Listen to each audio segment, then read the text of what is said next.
Hello friends, welcome to Scholarate.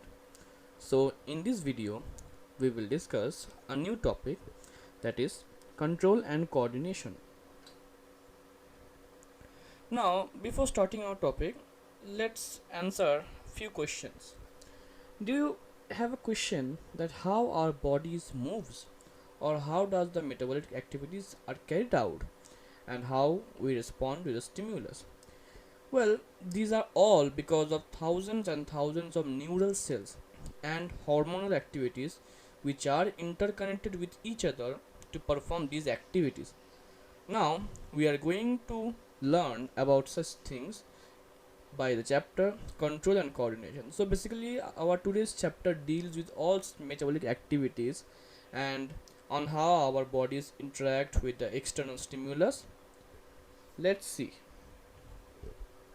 At first, there are some receptors. So basically, what are receptors? What are the various types of receptors? These are phonoreceptors. These are basically the internal ears or the inner ears. Their function is mainly hearing, but they also helps us to balance ourselves. It is one of the most important functions of the inner ear besides hearing, that it also helps in balancing our body. Next, photoreceptors. The term photoreceptors itself means that it is basically the visual stimulus, that is our eyes. It helps us to see. Thermoreceptors, that is our skin, pain, touching the heat or the hot objects. Now, olfactory receptors, they are present in our nose, that is to detect any smell. Now, a new type of, that is gustatory receptors, present in our tongue, that is to detect the taste. Now, control and coordination in animals is broadly classified into two categories. One is nervous system and another one is endocrine system. Now, let's discuss these receptors thoroughly. Phonoreceptors are the present in our inner ears. Their main function is to hear but also helps in balancing the body. Photoreceptors present in our eyes, and they are responsible for the visual stimulus. Thermoreceptors, they are present on our skin. They are responsible for pain and touching the hot objects and heat stimuli. They are also known as thermoreceptors. Now, olfactory receptors, these are present in our nose. They help to receive the smell. Now, gustatory receptors, these are present in our tongue. They help in taste detection. Now, what is nervous system? We have already seen that the control and coordination is broadly divided into two categories. One is nervous system and another one is endocrine system. At first, we will learn what is nervous system. Nervous system is composed of specialized tissues called nervous tissues. The nerve cells or the neurons is the functional unit of the nervous system. It is a system which is mainly responsible for control and coordination in complex animals. Now, functions of the nervous system. Nervous system receives the information from the environment, to receive the information from the body, to act according to the through muscles and glands. A neuron is basically the structural and the functional unit of the nervous system. A neuron is a highly specialized cell which is responsible for transmission of nerve cells and nerve impulses. The neuron consists of mainly the following parts: the cyton or the cell body. The cell body or cyton is somewhat star-shaped structure with many hair-like structures protruding out of the margin. These hair-like structures are also called dendrites. They are mainly responsible for receiving the nerve impulses. Then the next part is axon. This is the tail of the neuron. It ends in hair-like structures called axon terminals, and they are responsible for relaying the nerve impulses. A myelin sheath. It is an insulator covered around the axon. It is called the myelin sheath, and it insulates the axon against the nerve impulses from the surroundings. Basically, our neuron has many parts, but broadly we can classify them into three parts: cyton, axon, and myelin sheath. Now, what are the various types of neurons? Sensory neurons. These receives the signals from the sense organs.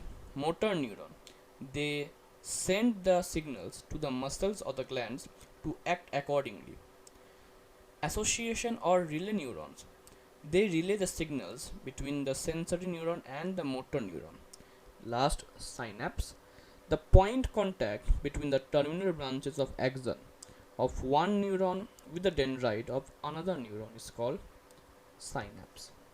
Now let's move on to the next topic. This is the basic structure of a neuron. You can see it is consisting of the following part: the cyton, the dendrites, the hair-like structure coming out called dendrites, and the long body, the elongated body known as axon, and the nerve endings called axon terminals. Now, what are neuromuscular junction? Neuromuscular junction, or you can say NMJ, is the point where a muscle fiber comes in contact with a motor neuron carrying the nerve impulses from the control nervous system. Now, how the transmission of nerve impulses takes place? At first, from dendrites, it is transmitted into cell body, then into the axon, then into the nerve endings at the tip of axon. Then it goes through synapse into the dendrite of another neuron. In this way, the nerve impulses are transferred from one neuron to another.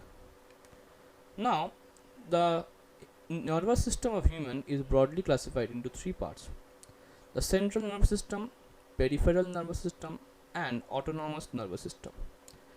The central nervous system mainly consists of brain and spinal cord.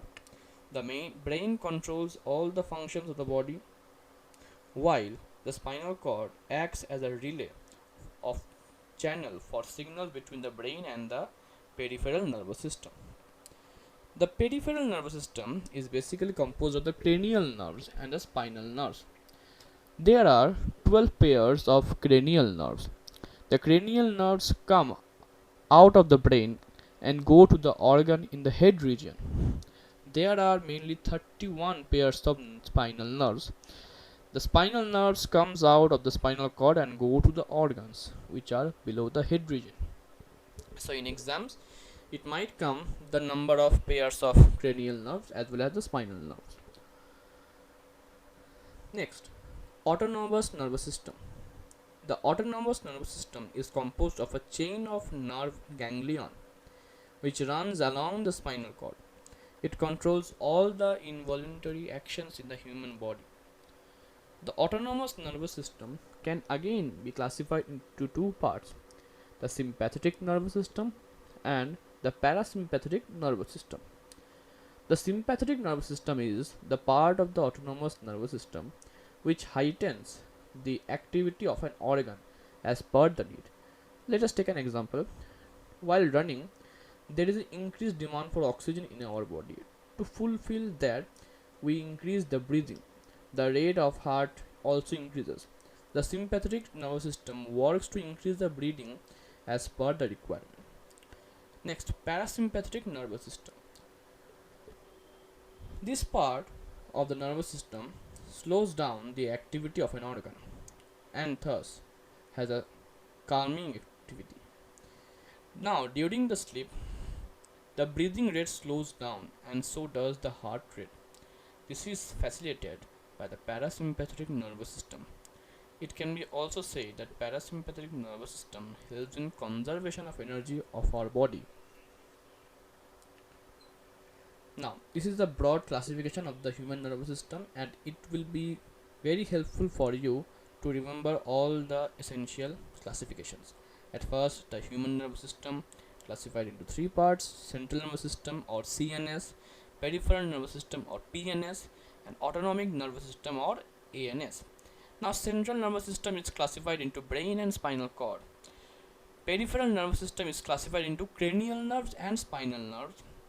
Again, autonomic nervous system is classified into sympathetic and parasympathetic nervous system. Now, the brain again is classified into three parts: the forebrain, the midbrain, and the hindbrain. The cranial nerves are basically arises from the brain, and spinal nerve arises from the spinal cord. This is the structure of the human brain.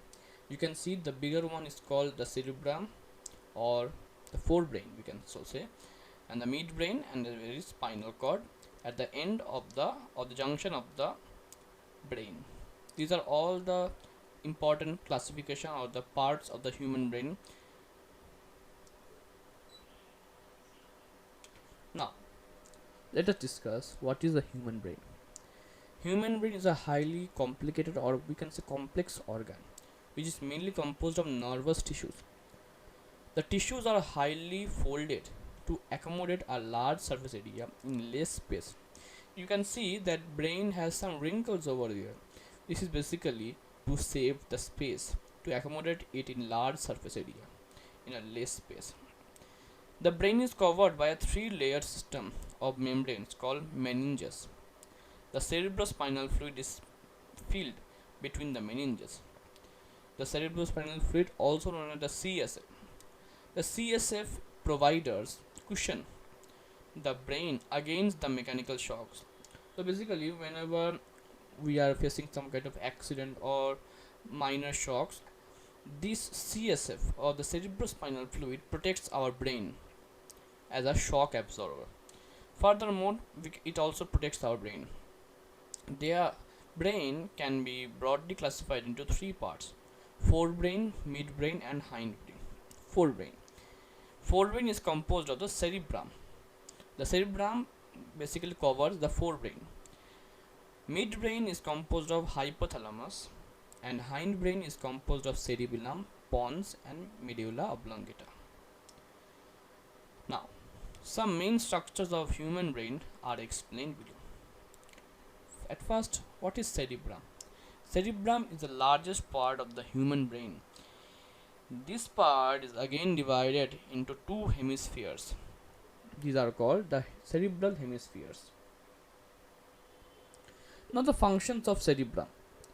Cerebrum controls the voluntary motor actions. It is also the site of sensory perceptions like tactile and auditory perceptions. It is the seat of learning and memory. Next, hypothalamus. Hypothalamus lies at the base of cerebrum.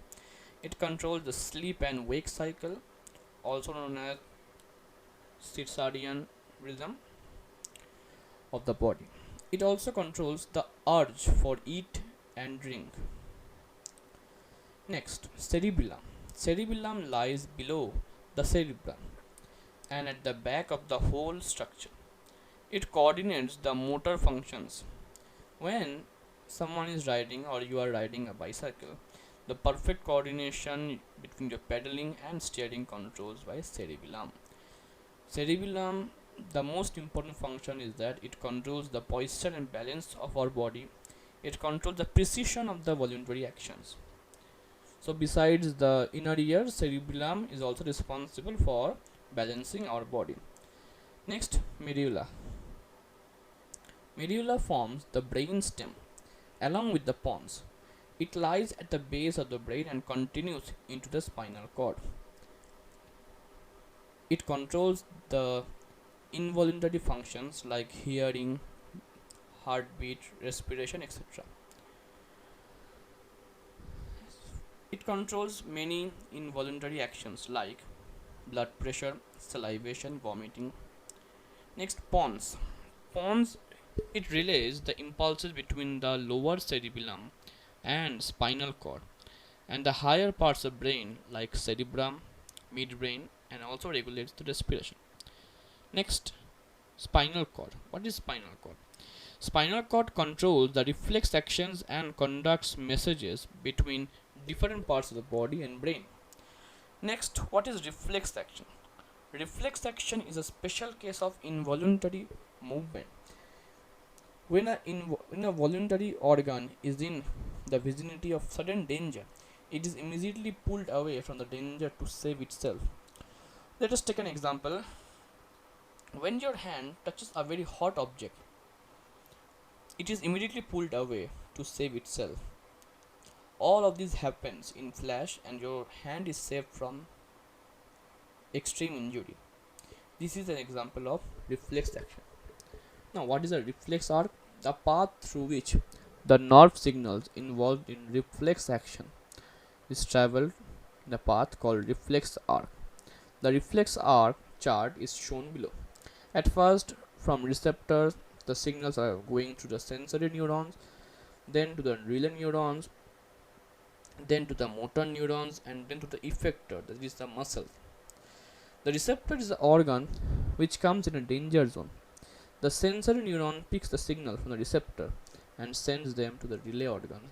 Then it transmits the signal to the effector organs.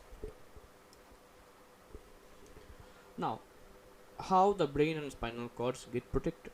It is protected by a fluid field which acts as a balloon as well as a shock absorber and is enclosed in cranium.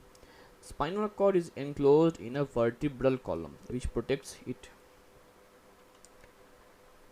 Now, muscular movements and nervous control. Muscle tissues have special filaments called actin and myosin. When a muscle receives a nerve signal, a series of events is triggered in the muscle. Calcium ion enters the muscle cell. It results in actin and myosin filaments sliding towards each other, and that is how a muscle contracts. Contraction is a muscle brings movement in the related organs. Now we have finished the nervous system. Now let's move on to the endocrine system. Endocrine system is composed of several endocrine glands. A ductless gland is basically the endocrine gland. It secretes the product directly into the bloodstream. Hormones are basically the endocrine glands. Hormone is mainly composed of protein. Hormones assist the nervous system in control and coordination. Nervous system do not react to every nook and corner of the body, and hence hormones are needed to effect control and coordination. Now, what is hormone? These are the chemical messengers secreted in every small amounts by specialized tissues called ductless glands or the endocrine glands. The endocrine system helps in control and coordination through chemical compounds, which are basically the hormones. Now, what are endocrine glands? These are the ductless gland that secretes the hormones directly into our bloodstream. Now, this is the pictorial representation of where the endocrine glands are located. These are located in our hypothalamus, in our thyroid gland, adrenal glands, pancreas, testes for males, and for females it is located in the ovary. Now, these are the locations and the hormones produced as well as their functions. The pituitary gland is known as the master gland because it produces most of the hormones. Location is at the base of the brain, and the hormones produced by it are growth hormone or GH, thyroid stimulating hormone or TSH, follicle stimulating hormone or FSH. Functions: growth hormone stimulates the growth, TSH stimulates the functioning of the thyroid glands, and FSH stimulates the follicles during ovulation. It basically performs the function in females. Next, thyroid gland. It is located in our neck. The hormones produced is thyroxine. It helps in metabolism and growth of our body. Next, adrenal glands. It is located above the kidneys. The hormone secreted by it is adrenaline. It prepares the body for emergency situations and hence is also known as the fight and flight hormone. Okay, let us take an example to clear this function. Whenever you are in a life dangerous situation, suppose you are threatened by some burglar into your house, then at that moment it will be a life endangering situation. So at that moment somehow you got some confidence and some extra energy to protect yourself from that burglar. So basically it is an emergency hormone. It doesn't activate all the time. It is only activated whenever there is some life endangering situations. Next, pancreas. It is located near the stomach. The hormone secreted by it is insulin. It controls the blood sugar level. It is very important because it controls our blood sugar level in our body. Next, testis. Found only in male in the scrotum. The hormones produced by it is testosterone. Helps in sperm production, which is basically the unit of sexual characteristics in males. Development of secondary sexual characters during puberty. Next, ovary. Found in females, it is found near the uterus. The hormones produced is estrogen. Helps in egg production, development of sexual characteristics in during puberty.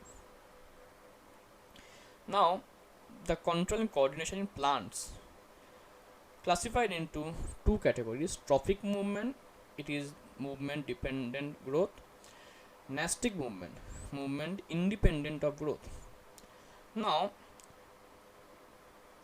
the nastic movement is further classified into non-directional movement and immediate response to stimulus. There are many other control and coordination in plants like phototropism, that is movement towards the light; geotropism, movement towards the gravity; chemotropism, movement towards the chemicals; and hydrotropism, movement towards the water. Now, some important points. The iodized salt is necessary because iodine mineral is essential part of thyroxine hormone. So it is very important that we must consume iodized salt as it turns essential for thyroid glands, as it controls the carbohydrate, proteins and fat metabolism for balance of the diet. And diabetes. Next, diabetes. It is mainly caused due to deficiency of insulin hormones secreted by pancreas to lower the control the blood sugar level. The best treatment is patients have to internally administer injections of insulin hormones, which helps in regulating their blood sugar level. So this is the end of our video. I hope you enjoyed this lecture. We will bring some more topics regarding biology as well as some other subjects. Thank you so much and stay tuned. Don't forget to like, share and subscribe our channel. Thank you.